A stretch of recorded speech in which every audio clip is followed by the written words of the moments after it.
Hello everybody, this is Nelly, and in today's video I will be talking about credit cards. And in today's video you can learn difference between credit cards and debit cards, what type of credit card you should apply for with bad credit and with good credit, how to use credit cards properly, and why you should use credit cards. Okay, so let's start with the difference between credit and debit cards. So I have 8 credit cards. This is all my credit cards, and I have 3 debit cards. So what's the difference between swiping debit card and the credit card, right? So when I swipe my debit card for $100, I will end up paying $100. My bank is going to charge me $100, and that's it. Now, if I do it with my credit card, if I have an interest there, and most credit cards, of course, they do have an interest, and unless you're on a promotional 15 to 18 months, 0%. Otherwise, most credit cards do have high interest rate, which starts like with 10% and over. So for that reason, you will be, if you swipe your credit card for $100, sometimes you will end up paying, it depends on your interest, of course. It depends how you manage your card. Like sometimes it can be double your balance. So for that reason, I always say swiping debit card is always cheaper, unless you are a very responsible person and you can actually pay off your credit card before your statement date comes. So now, this is the difference between debit and credit cards.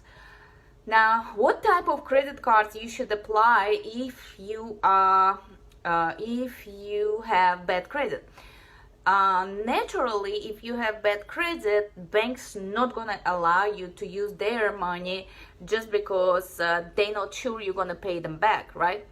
And for this kind of situations, they have secured cards in place where you put your own money as a deposit and use that as a credit limit. So let's say a bank start was like the minimum I saw was $200. So you basically give the bank $200, they put it in your account, and this is your limit. This is a $200 limit you can use and show the banks that you're responsible. What you do, like I always say, if your credit is bad, try to pay as less as possible for that credit card. So the minimum is $200, please pay that minimum. Do not go above and beyond and try to like pay them like $500, $1,000. Essentially, it's not going to help you at all. And this is secured card. It's a temporary credit card for you to reestablish yourself. Establish or reestablish yourself. That's it. So you should, if you have bad credit, you should apply for secured credit card with a minimum deposit required, $200. Okay. Now, after 6 months, it takes 6 months of good history for you to gain. It is 7:00 p.m. to gain points, higher points, and gain some kind of like history, good history to show to the lenders. So you should keep that credit card for 6 months. I always say keep it for 6 months, pay minimum, right? Like don't overuse that credit card, don't swipe it much, just like 10% of your utility. If you have $200 credit limit, do not use more than $20 on that card. Now, once you get to 640 and above, you will be a prime client. At that point, you will be able to qualify for credit cards from the bank, and they will be able to give you higher limits as well. Now, I say if your credit is great, right? When you pass the 640, 680 mark, I would say find a way to get into Navy credit card. You should open a checking account with them, and I say one of the best banks, credit unions to work with and to be member of. Like I say, like don't be member of anything else but Delta Credit Union and Navy Federal Credit Union. Those are the two banks that I am member of. That's it. Like, I don't care about anything else. They have the best terms, best interest rates, and they so easy to work with. So for that reason, I recommend, if you have, especially if you're military or like you have a military person in your household, definitely take advantage. And probably Navy Federal gives you the highest credit limit. So if your credit score is 680 and above, you can probably get approved for about 20,000 easily. Just try it and you will be surprised how generous Navy Federal is. So I love Navy Federal, and I definitely recommend Navy Federal. Another credit card that I would definitely recommend, I love my Chase Freedom. I absolutely love Chase Freedom because of the cash back that they give. I barely swipe my card, but I always have some kind of money accumulated every month from this card. Discover is another credit card that gives you amazing cash back from all your purchases. And actually they have this 5% back on all your purchases in the grocery right now. Like any grocery, I think any grocery and gas stations, they give 5% back of all my purchases, right? So definitely Discover is another card I highly recommend. Now, of course, American Express, if you like part of American Express, the goal, my goal personally, to get to a black card, and you cannot get to a black card without blue card first. So there is a step-by-step process. Like if you're reestablishing, you're gonna start with a secured credit card, then you're gonna move to a little higher credit limit, and then that limit is gonna be increased as you pay your credit cards on time. So this is the cards I strongly recommend. Navy Federal credit card, American Express credit card.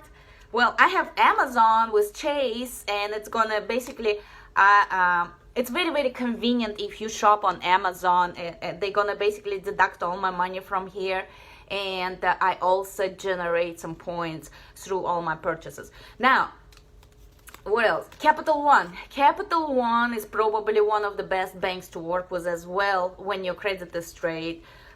Chase, I told you. I also have CDC credit card, but it doesn't give me like much benefits, so I really don't care about card. Well, on my business, I use Chase Business Inc. Absolutely love it, just because it gives me 5 points on every dollar I spend, and I can use it towards my how you call it on my flights, because I do fly quite a bit. Now let me now tell you, I told you like what kind of credit cards to get with bad or good credit. Now let me tell you how to use credit cards. This is the main thing that I see all the time. Did you know that 99% of bankruptcies in United States consist of credit card debt? How it's possible that like 99% of bankruptcies have so much credit card debt? Simple. Credit cards have the highest interest out of everything that you pay. Like normal, I don't have any store credit cards. I do not believe in store credit cards. At least I haven't seen anything like worth my attention, right? Like a lot of people have Macy's cards, Gap cards. I don't have that kind of stuff. Like I get good points from my cards. That's why like I never apply in a store. But store credit cards have the highest interest rate actually. All this Macy's, Gaps, and all this stuff, they actually higher than 20% regardless of your credit. Even if your credit is 800, your interest is still high. So I say stay away from store credit cards if possible. Now, how you gonna use your credit card? I say if you are not able to pay off your credit card at the end of before your statement date hits, because you pay your credit card every 25 days, 26 days, your statement, your what I forgot how it's called, but basically you're gonna get the statement every 26 days. So a lot of people wait until due date to pay their bill, but most of the time on a due date you actually already late. You're already late. A lot of people don't realize that. So try to pay off all your balance, entire balance, when you get your statement. Do not wait until your due date. Another trick: pay your credit cards several times a month. Do not pay once a month. Pay it several times a month. This is how you're gonna rack up your points. Keep in mind, like, you dealing with the machines automated system that basically looks how you making payments, how much you're making payments, and how often you're making payments. So you can actually pay your credit card 3-4 times a month and get a little more points every time. So if you do it on a consistent basis, another good thing that's gonna happen is your credit card company is gonna increase your credit limit. So this is another good point. So for that reason, I say you use credit cards only if you can pay them off. You use credit cards, the balance should be like payable for you, okay? You should be able to squeeze that balance into your monthly budget. Otherwise, do not swipe your credit card. Use your debit card instead. So I told you how to use them. And now let me tell you why credit cards. I know a lot of people avoid credit cards. A lot of people don't like credit cards just because they were burned one time in the past. A lot of us were burned in the past, including me as well, just because nobody taught me how to use my credit cards. Now I'm telling you, and you don't have any excuse to not know how to use your credit cards. So I told you that you need to pay off your balance every month. And why credit cards? Now, at the beginning, I told you the difference between debit card and the credit card. Swiping $100 for the with a debit card and $100 with a credit card, right? Now, difference is when you swipe your debit card for $100, that's it. The transaction is done, and you can forget about it. But when you use your credit card, you will accumulate points, cash back, some type of benefits, that you can use in the future. So for that reason, you should use credit cards. And if you don't believe in credit cards, I have a friend whose parents built an absolutely beautiful, huge, I believe 5-bedroom house using nothing but credit cards. That's it. Nothing else was used.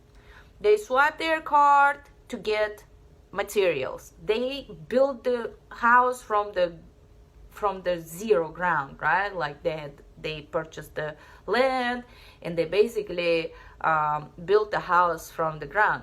So they swiped their cards for the materials and stuff, and the husband was works in construction, so he knew what to do. So husband and wife basically built the house, I believe, in 2 or 3 years. But right now they don't have a mortgage. They don't owe anything anybody. They own this house outright. How awesome is that? They have a title and everything. I think it's amazing, and this is my goal as well. Little secret, my goal is to have $1 million in credit limit, and I'm pretty sure it's very possible in a couple of years, and this is where I'm going. For that reason, I'm paying all my credit cards on time, and I am getting best credit cards possible, and I'm calling them almost every 2 months and increase my credit limit basically. I'm not gonna tell you how much here, like 8 credit cards together, like my total credit limit, but it's a lot. When I started my business, I was I wasn't making money for 9 months. I was basically without any income for 9 months, and my credit cards was the reason I was able to survive and able to make all my payments on time. So for that reason, it's very, very important to have credit cards. Another important reason why you should have credit cards: your credit card is a 1/3 of your credit score. So your credit card is actually gives you 35%. So let's say your total credit score is 100 point, right? 100 is your maximum credit score. Imagine 35 point is given to you by the credit cards if you use them correctly. You cannot use you cannot like carry balance over and over, and this is how you're gonna put yourself in a very, very unpleasant situation when your credit card debt grows and your interest grows, and at the end of the day, I saw people that like swiped the credit card for $100, but they ended up with $900 bill. So be very, very mindful when you're using credit cards, when you're applying for credit cards, and like be smart about it. Just like be strategic. This is my 5 cents about credit cards, and I hope it was helpful. Let me know if you have questions, if you need any kind of like help with getting credit cards. I have way to get credit cards without pulling your credit, without damaging your score. So hit me up, send me all your questions. I will be happy to answer everybody. And for now, I'm going to end this video. I hope it was helpful, and thank you so much for being with me here, and have a great rest of the day.